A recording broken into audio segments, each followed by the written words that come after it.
You can be confident you are going to get the straight skinny with a little sauce from Tony Daunt, the executive director of the Michigan Freedom Fund, who's on our AT&T line right now. And here in Michigan, we hear a lot about Russian interference with the election and Ukraine and so forth and all that. And we actually had a literal example of it take place recently.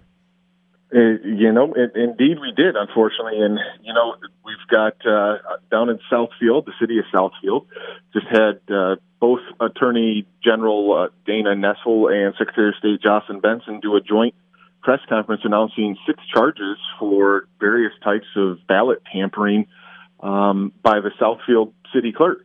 And it's a very serious charge. And anytime there's a question about the results of an election, it undermines the faith in the system and undermines people's value of their vote. And I'm happy to see that they're moving forward on charges, and certainly think there are more questions to be answered about how many times has this happened? Are there other elections where this has been done and it hasn't been caught? Has it impacted any of the results? And I think those questions have been asked and they need to be answered. What did Sharikia Hawkins do? She's the Southfield city clerk.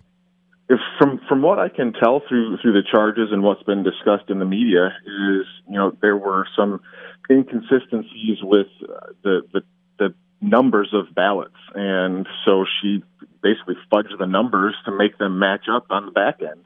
And whether or not that actually impacted the results, we've been told it did not. But again, when you have these types of charges, it's shocking that somebody in charge of elections would be that careless and that malicious. And I think we need to know from start to finish what else has been done, if anything, to the results there. 6 felony charges. 6. Yeah. For altering the absentee ballots. And that's somebody who got caught.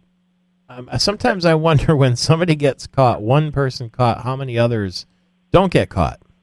And exactly, and that's the type of undermining of the integrity of our elections that I'm talking about, and that we talk about in our front lines of freedom. Is you get caught, so that's the time you got caught. That's how many other times has this happened where you didn't get caught? How many times did it happen where it may have impacted the results? And we have close elections in this state all the time, where literally one vote can make the difference.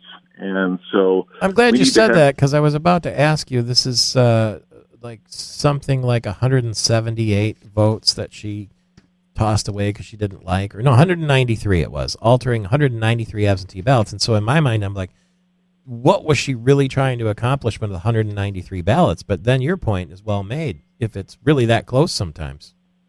And that's exactly right. If 100 votes here, 30 votes there. There were several state house elections in the last go-round in 2018 that, if my memory serves me correctly, were decided by a couple hundred votes, 200, 224 votes, that type of thing.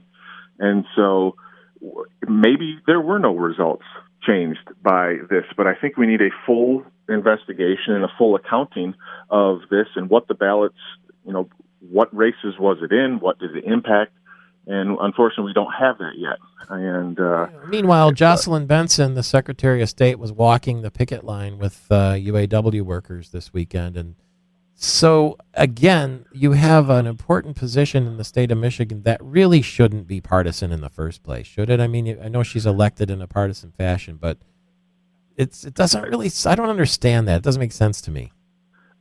You and me both, Michael Patrick, because this is an individual, an elected official who they make a pledge that there's going to be, you're not going to wait any more than 30 minutes. And they get elected and come into office, and soon enough, we're waiting an hour, 2 hours, some places 3 hours.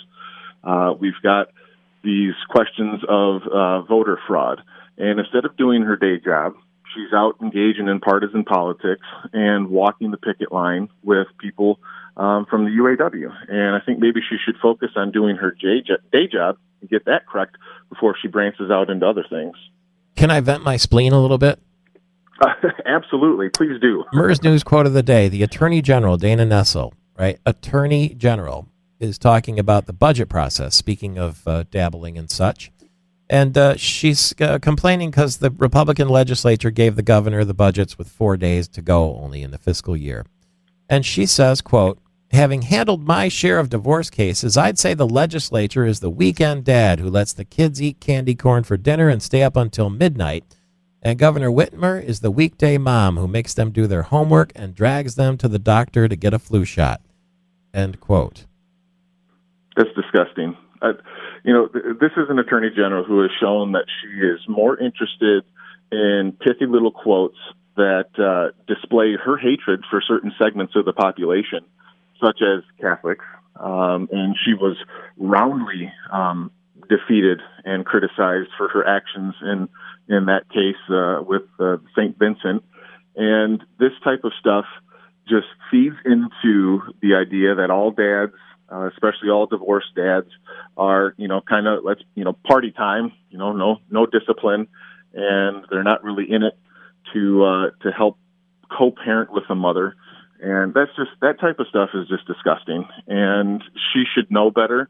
And I would think that she has staff that would know better, but apparently not. I wonder if her staff is the one writing it, and you know who I'm talking about. Well, yeah, that could be because, Kelly certainly has a penchant for over-the-top rhetoric at times, but that certainly sounds like something that Dana Nessel would be more inclined to say, but, we're just speculating at this point. Either way, there are adults or there should be adults in that office. Tony Daunt, Front Lines of Freedom with Michael Patrick Shiels through the AT&T microphones.